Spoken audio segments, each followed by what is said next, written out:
Hello and welcome to the Roar-Makerz podcast. One-stop shop for courage, confidence and mindset building.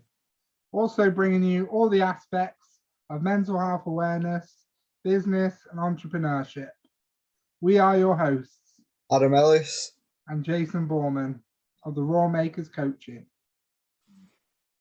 So tonight, guys, we've got our absolutely amazing guest. She's a singer-songwriter, she's a performer, she's a coach, she's an NLP practitioner. She's been on The Voice and she's done amazing things. She's been on, Team Olly, loving it. And without further ado, let's get her out. This is Tania. Hey. Hello. Hello. Hey, how are you? Yeah, I'm good. How are you? Great, thank you. All good. Awesome. So you heard my little introduction there. So is there anything else that you want to kind of share with our listeners and viewers about you? Oh, I think you covered it pretty well. Thank you for that wonderful introduction. I'm Tania. I am a singer, songwriter. I've just spent the last few years or the last couple of years in lockdown kind of retraining myself to be a coach and an NLP practitioner, like you said. And since the world has opened up slightly again, I've got back into my singing and have been gigging and heading out on a cruise ship again soon to perform, which will be cool. Wow. So how long is your contract for? How long will you be at sea? This next one is for 6 months, so I'm away until June. Amazing. Yeah, it's good fun. Yeah. So obviously that takes a lot of courage and to get up and sing. When did you kind of know that you could sing and perform, and how did that come about? That's a really good question that I get asked all the time, and the answer never gets simpler. I've always sang, as cliche as it is. I just always have, since day one, really, since I can remember. Was always very, very shy and underconfident. Got badly bullied and stuff, as I'm sure most people did. But yeah, I was definitely one of those people, I guess, throughout the whole of school. So I think music was like my therapy throughout that. As cliche as it is, it's very true. I always wrote and sang about how I was feeling, just in my bedroom, to be honest, not to anyone. And then I was about 15, 16 in my last year of school. And I kind of got to the point where I'd stopped going to school because I just hated it so much, hated being around the people that, made my life hell. So I kind of wasn't going to school, which is very naughty and I wouldn't advise it, but that's what I did. And my head of year actually came to me in my last year because he found out that I was getting bullied and stuff, and he asked me to perform in front of the school, and I was obviously like, no way in hell am I doing that, with what's happening to me and singing to people that essentially bully me every day. So I just said no for ages, and then he somehow convinced me to do it in it was probably the last month of my schooling time there, and I did it, and that was the day that changed everything for me, because the second the performance was over, no one said a word to me ever again, and everyone was trying to be my friend, and kind of flipped 360 really. So I think that was the pinnacle moment that I can pinpoint to. That's when I really realized that this is something I want to do and go for. So, what a test of courage, first of all, to get up and sing in front of your whole school, people that bullied you, and you know, made school hell for you, and I get that completely because, you know, I've had a similar journey with my singing and what I, yeah, been a bedroom singer for a long time, and, you know, karaoke and stuff like that, but I've bullied as well, so like I totally resonate. And you might call it cliche, but that is what helps the most amount of people, like, you know, because it is so cliche, like it is so, you know, resonating with loads of people, because, you know, Yeah, for sure. everyone knows someone who's been bullied, if even if they haven't been bullied themselves, Yeah, that's true. and can understand. But I can tell you this, like, you know, people only bully because they see a star, or they see someone who is threatening in some way to their ego. And yeah, so firstly, Yeah. well done for getting through that and kind of coming out the other side and still being like an advocate for, you know, putting yourself out there and kind of, you know, and touching the lives of everybody around you. So thank you for Thank that. you. Thank I you. second that. Yeah. And, Thank you. well, partly that's why I wanted to get you on the podcast tonight, was because I knew you had like a great story, and, you know, one that would resonate with a lot of people. Very valuable, like, and you proved courage. You know, you've shown courage, and you've got that kind of proof there, which is, you know, what we're all about. And yeah, so we recognize that, and we, yeah, thank you for that. Thank you. And obviously that's helped build your confidence over the years, you know, so, you know, that's kind of a stepping stone. People want confidence, and I tell them that, you know, it's courage that's going to get you there. Like, That's, yeah, so true. It's that first initial leap, isn't it?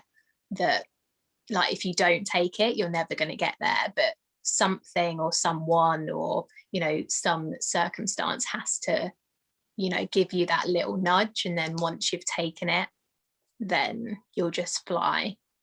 absolutely. And that's partly why I created the Courage and Confidence Hub, like, you know, because I know that that's the step. Amazing. And you're kind of proof of that, I think. Like, you know, you've grown in confidence, you know. I don't know you as a shy person, like, you know, you're very much kind of, yeah, out there, you know, doing your thing, and, you know, showing the world who you are. So that's really great. Thank you. Same to you. I love what you do. It's amazing. You're far too good to be a bedroom singer as well. So get yourself out of that bedroom. That's what I mean. I've posted videos on Facebook, and yeah, I do that and get myself out there that way. Done karaoke, but I'm talking years ago, you know, just a bedroom singer. But Yeah. yeah, one of my dreams is actually to go busking one day. So like maybe You should do it. it's the next step. And you know, Yeah, you should do it. Totally. I can give you a list of places that I've been that I would recommend if you want, if that's any help. mostly like the kit, and all the stuff you need to kind of go and do it. Yeah. I didn't play the guitar or nothing, so it's not. You don't need it. When I busk, I rarely use my guitar. I literally just take backing tracks, just because it's one less thing to carry. So honestly, you'll be totally fine. Yeah, so maybe that in the future for me. Yeah, wicked. So yeah, so could you think of anything else where you've kind of had to use, you know, courage or change your mindset about something that, you know, you've overcome? I think the voice in itself was a whirlwind of emotions, if I'm honest with you. Like when I talk about it, I have obviously very happy emotions, but very, like, Yeah. I don't know what the word is.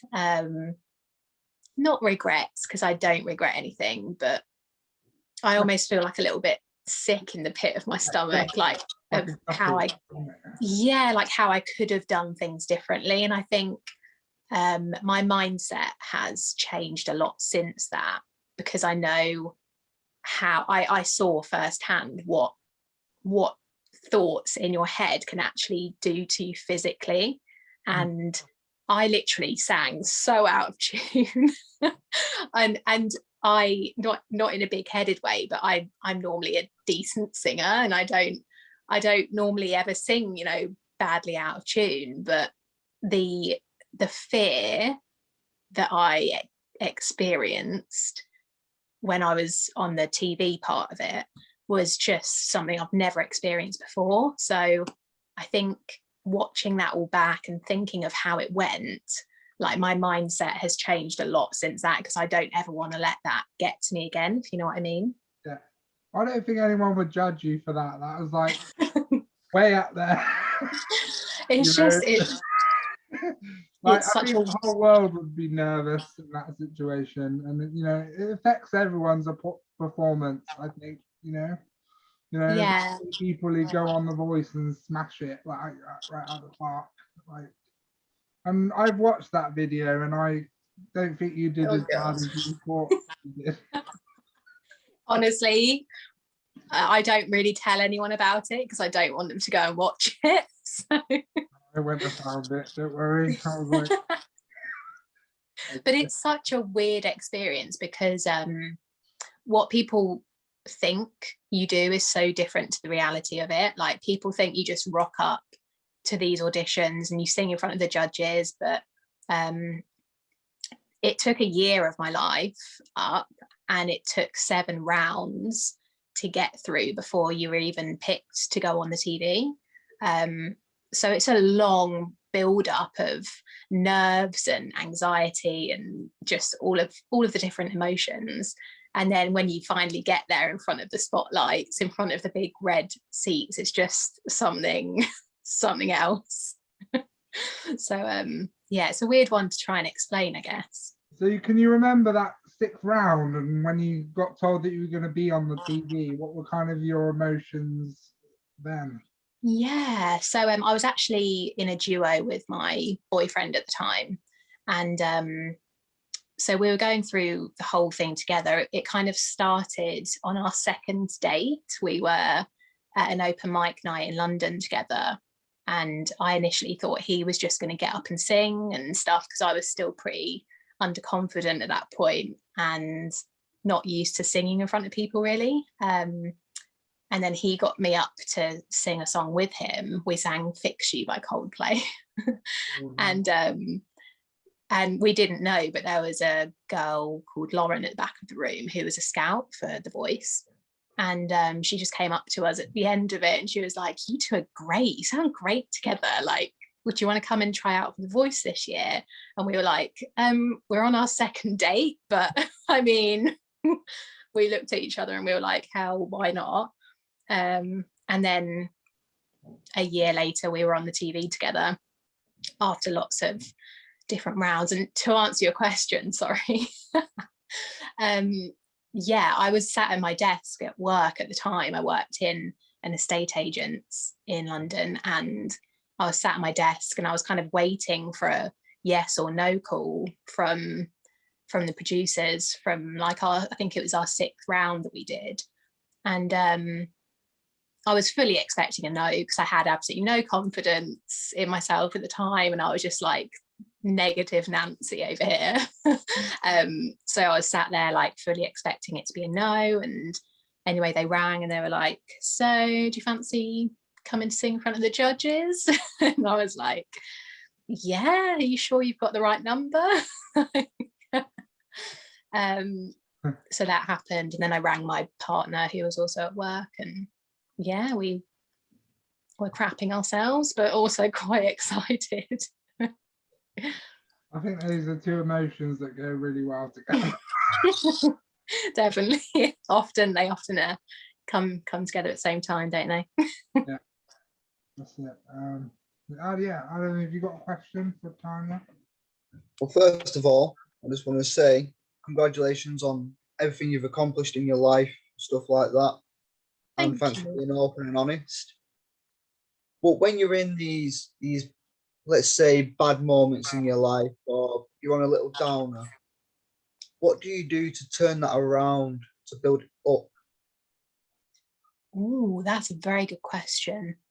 When I'm having a little downer, I think back to, like, now, if I'm having one of those now, I think back to like the years that I worked in jobs that I absolutely hated.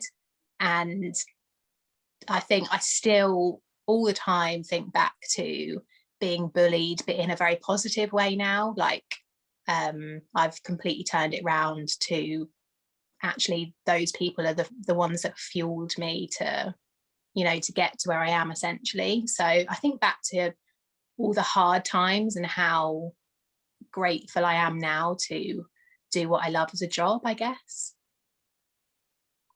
Yeah. That's awesome. So,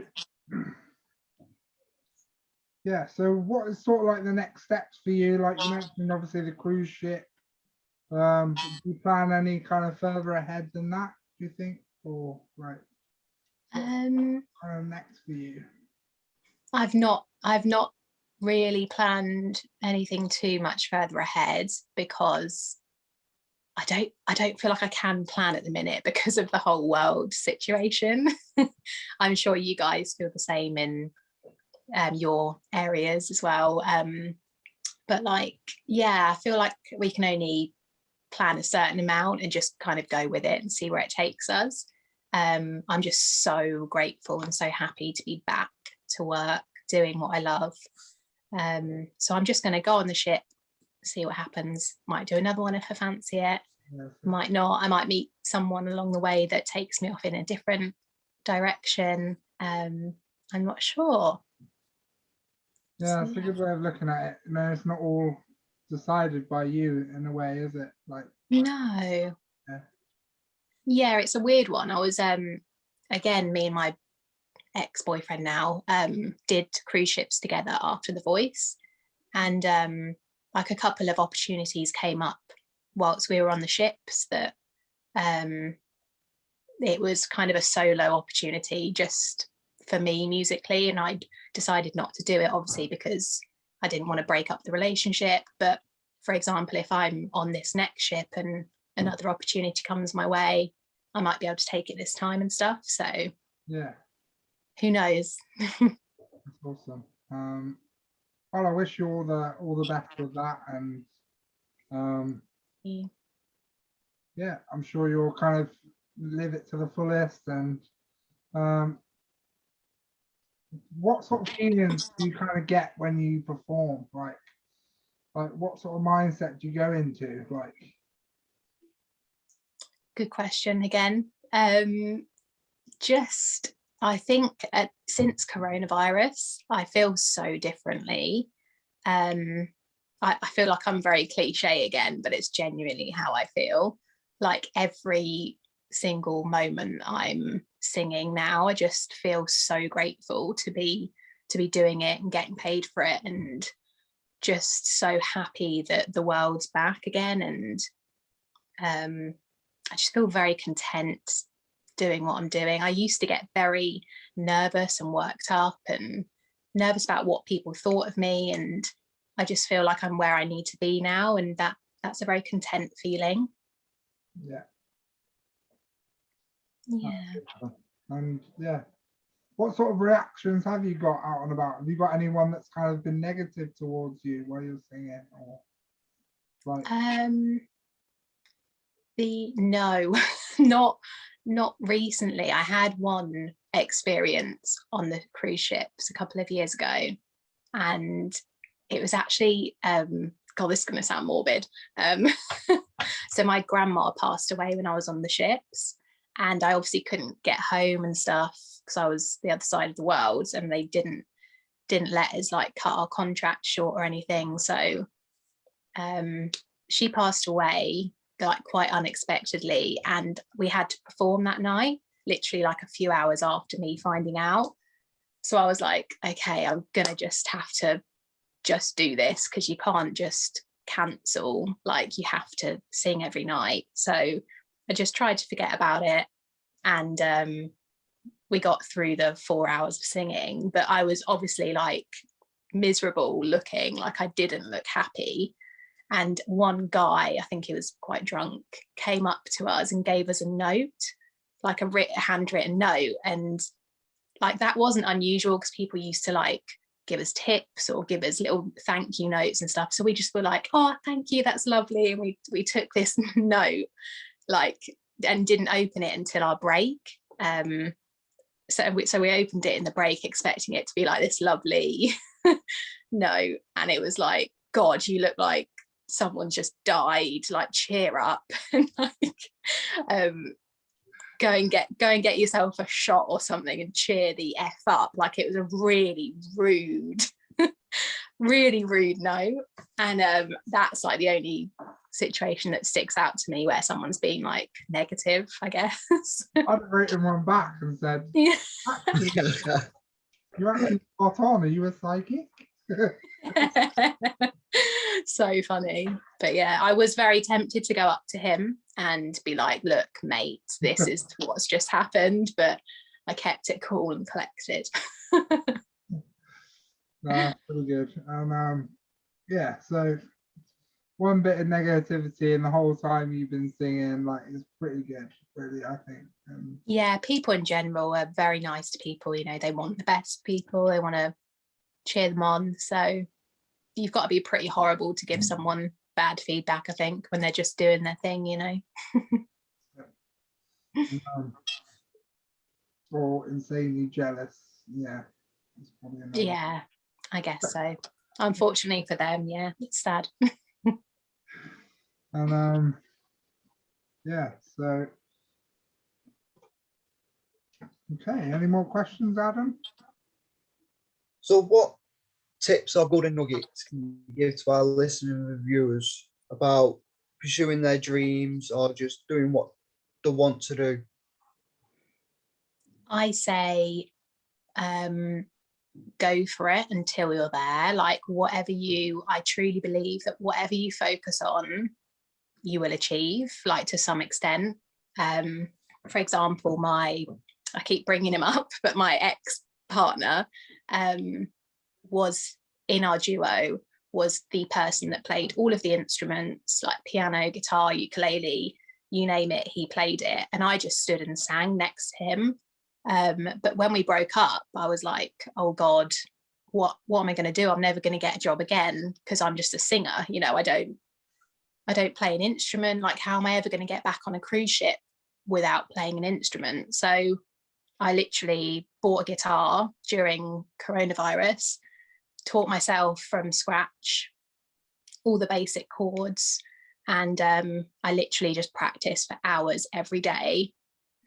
And I'm now booked to get on a ship as a solo artist, just me and my guitar. And I truly would say that to people, just work hard and focus on it and you will get there. That's some great advice. Absolutely. And yeah.